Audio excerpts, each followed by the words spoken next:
Hey everyone, I'm Sam. I'm here with Jared. Hi.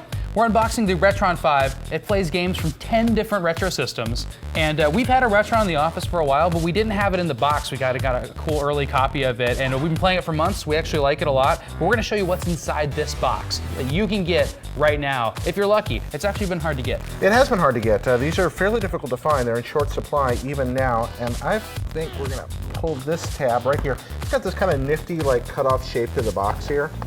And we'll lift this. There's a tab located right. So I can tell you're a collector, Jared, because I'd just be ripping this open right now. now. Yeah, I like there we go. There we go. All right. Okay, so pull this open. Let's be careful here. And oh, nice little thing on here. So one thing that we already know about the Retron 5 is that it comes with a controller of its very own, but you can plug in whatever controllers you want into it. And you should, because the Retron 5's bundled controller is craptastic. Here it is. Let's show that off first, and I'll get the system out. All right, so here is, we're gonna let this fall here. Here is the craptastic controller. Hey, it even has power. Oh yeah, it does have a little power. Look at that. Yeah, we don't like that controller. It has a kind of a clicky D-pad, which is a little bit strange, but it does play games from all the systems, which is a hard thing for our controller to accomplish. Yeah, it's trying to do lots of different things. It charges with a charge cable too, a USB charge cable. So it is. Oh, there it is, right there. Yep. And it's long. The included charge cable is long, which is nice because you can keep it plugged in for long play sessions. I mean, it's wireless, but if you have this, then you can play almost indefinitely. It does come with its own HDMI cable. Yeah, my HDMI cable when I got mine did not work, so I just got a little bit of better one. I mean, HDMI cables are HDMI cables. You can get whatever HDMI cable you want. They should never cost $50. No, sometimes they don't work. We got the power adapter here. Don't lose that. And some non-US power adapters come with it here. So if you want to, that's cool. Looks like if you live in Europe or live in England, or I don't know where this is from. I don't know where that's from either. You can just go ahead and, I guess, pop these onto your adapter. That's very unusual. I haven't seen that before. Yeah, no warranty implied here, however. Right. So I have no idea if that actually works. And of course, the piece de resistance, ye old Retron 5 itself. Looky here. 4 different ports on top, another cartridge port in the front. So this is the front. Yep, right here. This is the front of the thing. Now, oh, go ahead. Yeah, I was gonna say, this little port actually takes GBA, Game Boy Color, and Game Boy games. All of them just pop right in there and they work, which is kind of magic. And most of the other ports only take one type of system, but the Genesis takes Genesis and Mega Drive. Right. SNES takes Super Famicom and SNES. And NES takes Famicom and NES. Oh, no, sorry, no, Famicom's here and NES is here. So there we go. And here's the side controller ports that Sam mentioned. So we've got the Sega Genesis style controller port right here.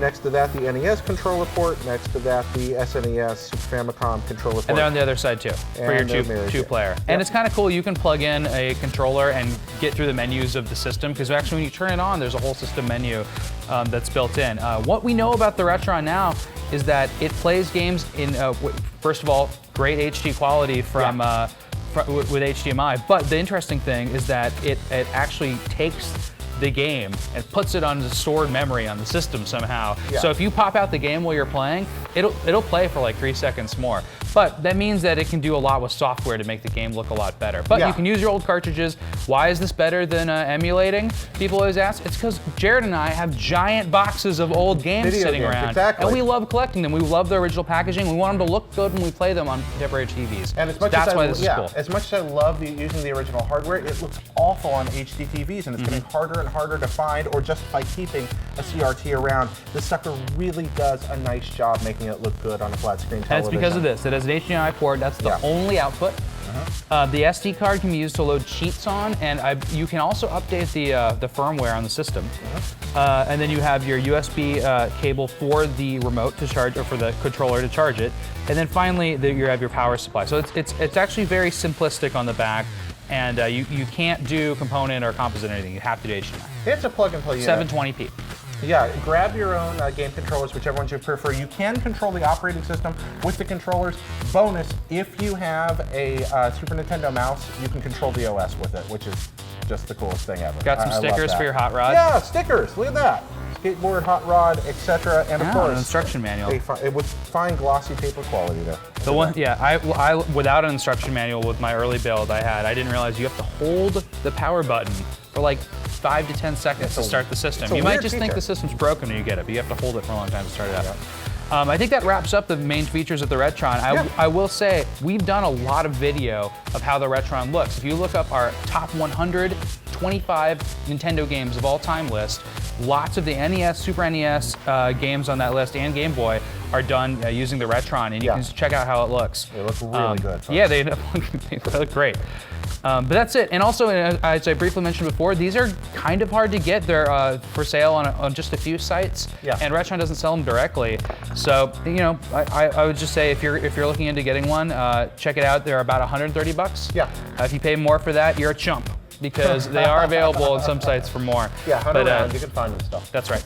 And, so it comes in gray and black, and this is the black one, and I think that pretty much wraps it up.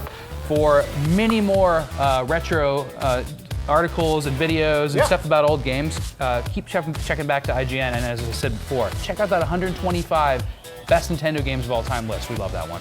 Thanks, Jared. Thank you, Sam.